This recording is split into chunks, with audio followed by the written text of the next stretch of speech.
Here, what's up? Billy Saveco here. Welcome back to another TBT. We're here with the one and only Sean Mcgorty. That's right. He's a beast. He's going to walk us through his high school career because everyone's is different. I'm interested to see what his was like. How you doing, Sean? Doing well. Thanks for having me, Billy. Absolutely. Sean Mcgorty, you ready for a little bit of a hot seat here? Let's do it. All right. So, Sean Mcgorty, in high school, what was your favorite pump-up song, the yam you were going to? I'll go with All the Above by Mano featuring T-Pain. Hey, T-Pain. All right. What was your favorite high school cross-country course? Only raced it once, but loved Great Med in Cary, North Carolina. Wake Med. Yes, sir. Yes, Wake sir. Med, yes. He had the course record there. What was your favorite pre-race food? Could never go wrong. Loved oatmeal. That was my apple cinnamon oatmeal. There we go. We got add a little spice to it there. Mm-hmm. What was your favorite pre-meet stretch? Like you cannot do a workout or race before you did this stretch. Let's put me on the spot because honestly, he was not that great at stretching. Probably some leg swings. Get the hamstrings loose. That's my favorite. And then I asked you, what helps you stay calm when you're nervous? Listening to music definitely helped in high school. And then just trying to take a few deep breaths and visualize what I want to accomplish. But just trying to, just find the center of the storm and know that you're going to be all right once the gun goes off. Perfect. Who was the runner you looked up to growing up? Might have to go with my mom met Seb Coe at Foot Locker. So I just always looked up to Seb Coe. But my first running memory is probably Jeremy Warner from my dad showing me some 400 clips. So Jeez. I'll channel that inner speed on the cross country course. There we go. Yeah. He always wore those. Yeah. What was your favorite? Do you have a pre-race ritual? Like have to put one shoe on first or have to say a certain thing or anything like that? Don't do it as much now, but in high school, my dad and I used to always say back to each other, stay thirsty, and for success and just really attack it. So I know it was from a commercial back in the day, but that was kind of our thing, was just stay thirsty. That's awesome. And then what was your favorite high school cross country memory? It's got to be winning the state meet as a team my senior year. That was just an incredibly special moment, not only for myself and my teammates, but for my whole coaching staff. My coach had been coaching for at least 15 years, maybe 20, and that was his first team title. And that really the whole thing meant a lot. Awesome. That's it for the speed round over there. You made it. So we're going to start talking about some cross country stuff though. How's that sound? That sounds perfect. So you're from Virginia. What high school did you go to? Tell them. Chantilly High School in Northern Virginia. Awesome. And then you went to Stanford. Now you run for the Bowerman Track Club, which is just phenomenal. One of the best groups in the world.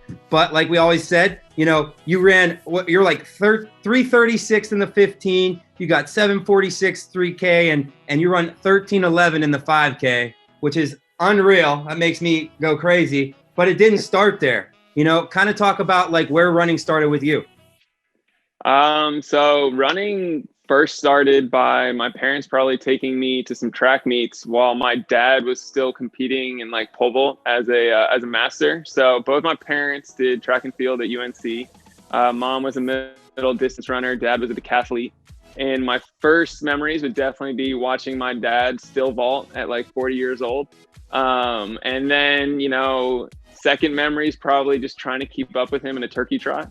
And, literally just the whole goal was just to keep him in sight. So it started with, a bunch of 5Ks and they never pressured me into running. But in high school, it's kind of when I just fully embraced it and, stopped playing soccer, basketball and swimming and just kind of went all in on running. Awesome. So freshman year for everyone is different. Some kids, Grant was doing soccer and running. Some people kind of they run to Dairy Queen and then they're done with their run for the day. What was going on with your freshman year? Yeah, well, similar to Grant. So I stayed on my club soccer team through my freshman year. Okay. But I still remember my first cross country race. I'm pretty sure I just ran it in trainers. I didn't have any flats or spikes and just ran it in my trainers at the time and really had no concept of what cross country was and just, kind of knew I liked running, seemed to be relatively good at it and just wanted to explore it, and just kept falling more and more in love. After that cross country season, I was like, instead of trying out for freshman basketball, I'm going to do indoor track. And then after indoor track, I was like, instead of playing for the high school soccer team, maybe this will be my last soccer season. But really just loved like the challenge of cross country. I think it started there, and just really trying to maximize what I could do on that given day. But yeah, quickly fell in love with running during that freshman year. And Virginia's got some great courses, and I had some great teammates that kind of paved the way and opened my eyes to what could happen in the sport. I had a teammate my freshman year win state in the 3,200 on track. So I think, thankfully, I just have always had people kind of showing me what the next level is. Awesome. Yeah. So it looks like you said, I don't know if this is the race you were talking about in the trainers, but you were running like 16:45 is what I found on your record, one of your first races. And then in the 5K, you got down to 16:26 in that freshman year. So, your PR was 14:28 and 14:19 in the 5K and the 3 miles. So you were just understanding what it was about. And that was your freshman year. But what did you take from freshman year to sophomore year to make sure that things went a little more smoothly? Yeah, so I think like each year I kind of wanted to like raise the bar of what I was comparing myself to. I think, freshman, the focus was definitely like, how am I competing in my conference and my region? But, entering sophomore year is like, okay, like I want to try and be one of the best guys in the state. And I had some great runners in my region. Med Belay, he went to Georgetown. Him and I just would battle a ton, and really just wanted to be competitive with all those guys. And I think, I kind of looked at where certain things could be upped in training. I was like, okay, maybe, the little easy runs, instead of throwing the football sometimes during an easy run, maybe you could just increase the pace on some runs and be a little more consistent with how you're getting your mileage. I think that was a big change. And then just really visualizing where I wanted to be, I think was also big. And I was able to be, I think I was fourth at state as a sophomore. So I think it was just kind of like, okay, like you're now holding yourself to the standard of being one of the top runners in the state. Perfect. I think it's always a flip of the switch when you start taking stuff more serious, like you said, with like throwing the football around to like actually getting in some decent miles. And, it's also good that you took steps. This sounds like, fourth in the state, but then it sounds like the first was just like your district, next was like the state. What was junior year? What was the goals for that year? Junior year was to try and hopefully win state. And then that was the first year that, Foot Locker kind of came into focus. I'd been going since my freshman year. My mom actually ran at Foot Locker, I think in one of like the first few times it was ever put on. So we'd always kind of had that family history there, which I was really attracted to. I'd had another alumni at my high school, Brad Saragusa. He ran at Foot Locker. So there's a lot of history that kind of drew me there. And the goal was now to be, okay, can you be one of the top runners in the nation? And so I was able to make it to Foot Locker, and I was All-American, and I'm pretty sure I placed 10th at that race. So again, it was just kind of like raising the bar and just deciding, like, okay, this is what I'm all in on.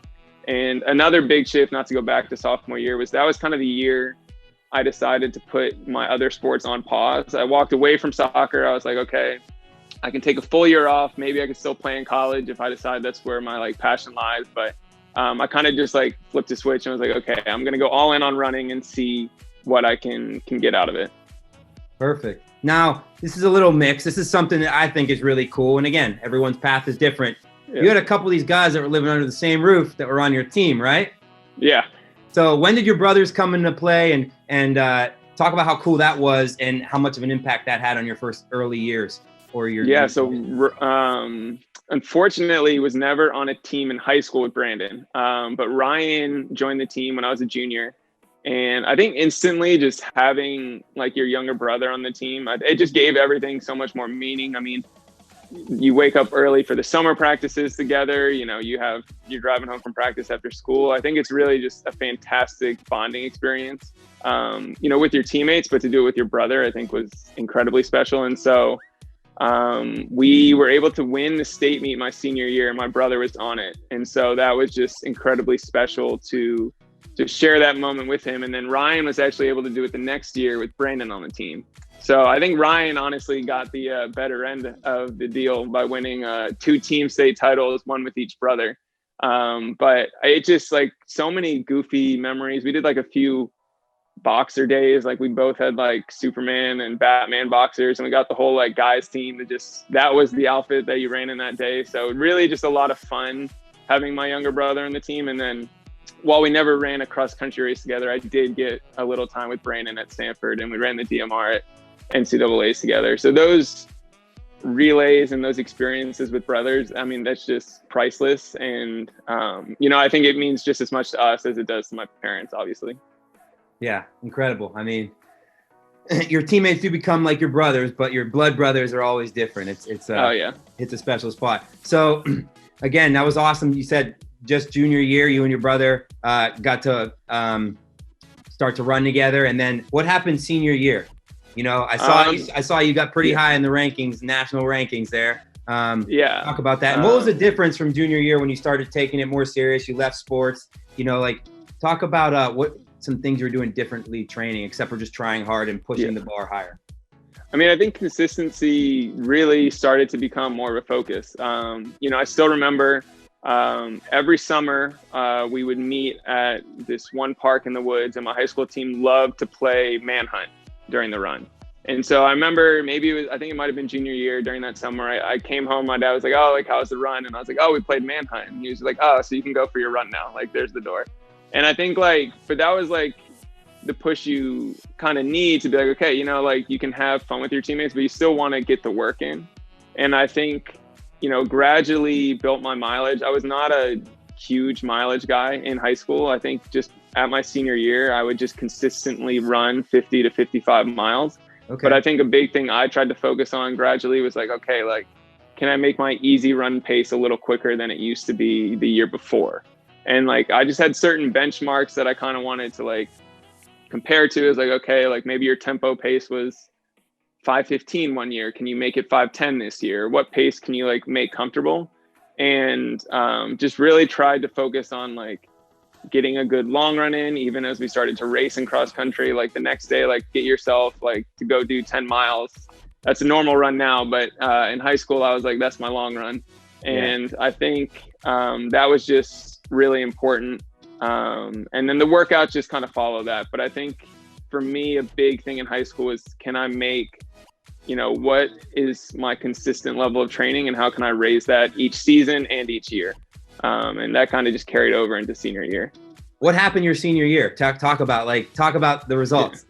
So senior year, I mean, it was definitely my best year, and as it sometimes comes, probably the most fun we had. Like our team just overall was really firing on all cylinders. We won our conference meet, won our regional meet, and ended up winning our school's first state title in cross country. And I was the individual winner and was able to set the course record until my good buddy Drew took it from me a few years later. But it was just really, things were firing on all cylinders. I was undefeated until I got second to Cheserek at Foot Locker that year. I had a great battle in Cary, North Carolina at I don't know if it's still called Great American, but Jacob Thompson and I mean, literally back and forth the entire last 800 up that hill to finish. And I think, we were just talking about that race. I know Brody and DJ then were able to snag that record. So really, like, the goal was to be a national champion and compete with Cheserek. And that was kind of the level I wanted to hold myself to. And, you can't go for a course record or anything every single week, but definitely had some like big hits. Alan Webb ran in Northern Virginia as well, and he had the fastest time at Burke Lake. And while I acknowledged I was not going to run an Alan Webb time, I really wanted to try and be second on the all-time leaderboard. And I ended up running the exact same time as the second place person. So tied for second there. And I think it was just, really setting goals has always been super helpful and I think motivating and important for me. And it was just, what are these new goals and what can we accomplish, as a team, but then what can I also accomplish? So that was it was a lot of fun and a culmination of an incredible 4 years, and kind of just where my whole running journey started. So, that was a cool story. You kind of walked us through each year a little bit, the fun and then serious stuff. Talk about, like, if you could go back and see yourself back in 2008, 2009, knowing what you know right now as a Bowerman Track Club, what would you tell yourself? And I know having fun and taking small steps, those are some important things, but is there something that's like maybe next level that you wish you could tell yourself? I mean, I really think a huge thing was the consistency and patience. And like you said, we were kind of talking about, there's not necessarily a need to rush to a certain mileage, I think, super early. Like, I remember at Foot Locker, everyone loves asking each other, like, oh, what's your mileage? What's your mileage? And you have like the occasional people that are like, oh, I'm like 75 miles. And I'm like, I can't imagine doing that in high school. And everyone's training and their trajectory is obviously different. But I think kind of owning your own story. Like, I remember thinking it was super cool that I was at this level only running 50 miles a week. And I was like, okay, that that works for me and I want to own that. So take confidence in your journey, in what works for you. Everyone's mileage is going to be different. So if 25 miles works for you, run 25 miles. If 50, or, maybe you're capable of running 60, but also allow yourself time to build up to it. Don't rush it, and really own your journey and take confidence that everyone's training is going to be different, but that doesn't mean when you line up that you're not going to be able to win the race or accomplish your goals, or even exceed your limits or your goals. Amazing. There you go. Heard from him himself, from the Mcgorty man himself. All right. 2 more things I think I got here is, NXV. It's a virtual year for some people. Some people are racing, some people aren't. Talk about what you have, what advice you have for keeping yourself and your teammates or just kids motivated to get after it every day. Because it's not easy, when you don't have that goal in mind or a race in mind. In sight. Absolutely. I definitely think, our team felt that when things were a little uncertain starting the year and when the Olympics were canceled. But I think we kind of talked about this. A huge thing in running is consistency, and your training doesn't go anywhere.